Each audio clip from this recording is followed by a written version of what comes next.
আমার মায়ার নবী বলে, বাবা চলো, আমিও বড় এতি, বাবার মা নাই, আমার বাবা নাই।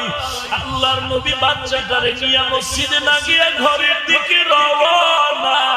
মায়ার নবী বাচ্চাটারে নিয়ে কয়, রে আয়েশা, এই বাচ্চাটারে সুন্দর করে গোসল করায় দাও, এই বাচ্চাটা আমাদের মতো আপন মনে করে নাও।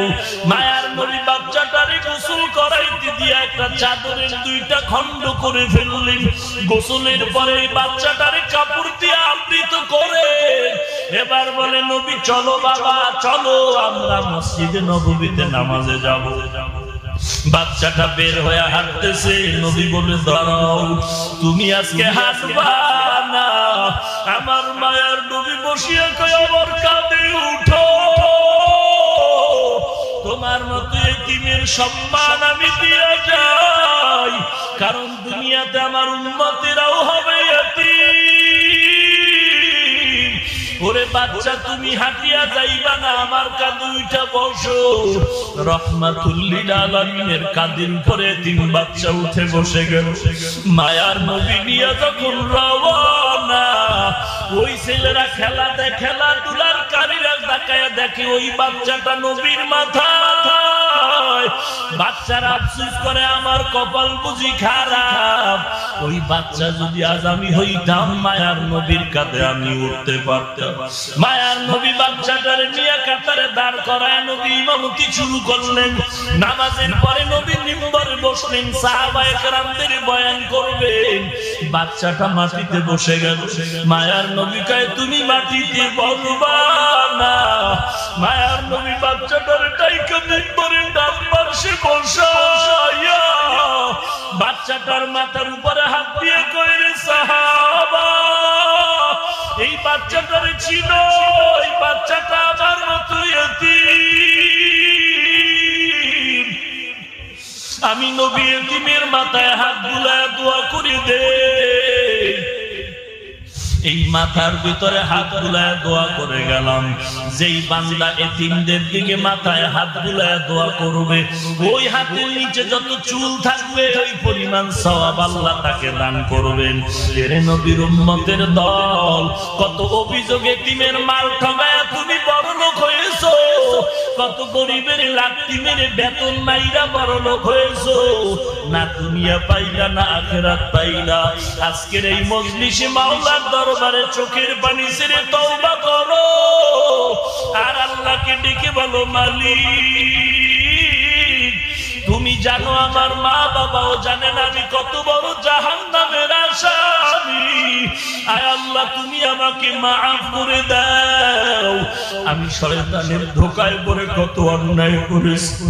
ও আল্লাহর বান্দারা, মাদ্রাসায় পড়ে ঠকি নাই, ঠকি নাই, ঠকি নাই।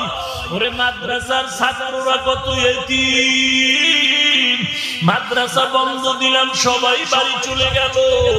ছাত্র দেখি দুইটা ছাত্র সিঁড়ির গোড়ায় দাঁড়ায় দাঁড়ায় কান্না করবে।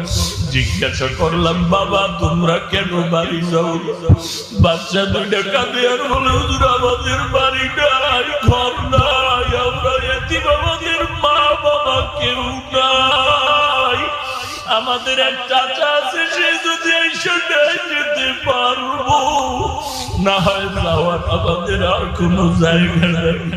কত সময় দেখি শীতের দিনে মাদ্রাসায় মাঝে মাঝে খবর নেই, দেখি অনেক ছেলেরা মশারি টানায় ল্যাম্প দিয়ে ঘুমায়, আবার অনেক ছাত্রদের দেখি ল্যাপ তো দূরের কথা, একটা পাতলা কাঁথাও নাই। খবর নিয়ে দেখি কি ব্যাপার, বলে ওরা বড় এতিম। এরপরও কেন ওরা মাদ্রাসা ছাড়িয়া যায় না? ওরা মাওলার খোঁজে ঘুরতেছে। রাত নাই, ওই ফজরের আগে ওইটা কোরআন তেলাওয়াত করে। ওরে নবীর উম্মত, এরপরও তুমি কেন বুঝলা না রে বাবা? তোমার ছেলেটারে কি কোরআনওয়ালা বানাইতে মনে চায় না? তোমার কি মনে চায় না তুমি কোরআনওয়ালার মা বাবা হয়ে কবরে যাইবা? ওরে কত ডিসি সাহেবের ছেলে কোরআনের হাফেজ, কত র্যাবের ছেলে কোরআনের হাফেজ। ও ডিসি সাহেব কিসের অভাবে ছেলেটারে কোরআনওয়ালা বানাইলেন? বলে আমার টাকা খাওয়ার তো কেউ নাই, জীবনে যত বাড়ি গাড়ি করেছি এগুলো শেষ করতে আমার 10টা ছেলে দরকার। আমার কামাই খাওয়ার জন্য ছেলের আমি চাকরি করাবো, এই নিয়ত আমার শেষ হয়ে গেছে। আমার দেওয়া কামাই ছেলে খাবে, কিন্তু আমার মনের মধ্যে ভয় আছে। কয়েক মাস আগে আমার বাবার ইন্তেকাল হয়ে গেল, আমার বাবার জানাজা দেওয়ার কেউ নাই, বাহিরের আলেম ধার করলাম। আমার বাবার কবরে দাঁড়াইয়া বাইরের ছাত্র ডাকায়া দোয়া করাইলাম, ওদের চোখে পানি নাই, আর আমার কান্না এখনো বন্ধ না। আমি চিন্তা করে দেখলাম আমার ছেলেটার আমি কোরআনওয়ালা যদি বানাইয়া যাই, আমার জানাজা আমার ছেলে পড়াইব, আমার কপাল। আমি ইন্তেকালের পরে আমার কবরের কিনারায় আমার সন্তান গিয়া দোয়া করুন। আমার সন্তান যত কাঁদা কাঁদবে, বাহিরের কেউ এত কান্না কাঁদবে না। এই জন্য আমার ছেলেটারে আমি কোরআনের হাফেজ বানাইছি। ওরে পর্দার আড়ালের মা, অনুরোধ করে বলি তওবা করো বৃদ্ধ বাবাজি ও যুবক। মোবাইলটারে জীবন নষ্টের কারণ বানায় না। ওই মোবাইলের পেছনে সময় নষ্ট করি আজকে মাকেও ভুলে গেছো, বাবাকেও ভুলে গেছো। মা বাবার সাথে বেয়াদবি করতে চিন্তা করো না, ওস্তাদের সাথে বেয়াদবি করতে চিন্তা করো না, আলেম ওলামাদের সাথে বেয়াদবি করতে চিন্তা করো না। পায়ে হাত রেখে বলি তওবা কর, আল্লাহর কাছে তওবা কর। জীবনে নামাজ ছাড়বি না, দাড়ি কাটবি না, ব্যবসা করো, চাকরি করো, লেখাপড়া করো, সহিভাবে কোরআন পড়বি, মা বাবার খেদমত করবি, আল্লাহওয়ালার সাথে মোহাব্বত রেখে দোয়া নিবি, সহিভাবে কোরআন পড়বি। ওরে মুসলমান যুবক, 5 ওয়াক্ত নামাজ আদায় করবা, আল্লাহর মোহাব্বত নিয়ে চলবা। দেশের জন্য কোনো ক্ষতির কারণ তুমি হবা না, জাতির বিরুদ্ধে কোনো ষড়যন্ত্রে তুমি আগাইবা না। তওবা করার যদি নিয়ত হয়, মুনাফিকি যদি না থাকে, খাঁটি তওবার নিয়তে দুটো হাত আমার আল্লাহকে দেখায় দাও।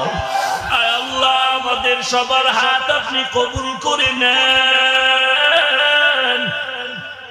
তওবার নিয়তে হাত তুলেছি রে মালিক, কারো হাত আপনি খালি ফিরাইয়া দিয়েন না রে আল্লাহ। আমাদের সবার তওবার হাত কবুল করে নেন। আমরা টাকা চাই না, বাড়ি চাই না, জাহান্নাম থেকে নাজাত চাই। আয় আল্লাহ, আমাদের হাত আপনি কবুল করে নেন। কামাই রুজিতে হালাল ভাবে বরকত বাড়ায়া দেন, গুনাহের প্রতি ঘৃণা জমায়া দেন আল্লাহ। তওবার উপরে মজবুত হয়ে চলার তৌফিক দান করেন, আমিন।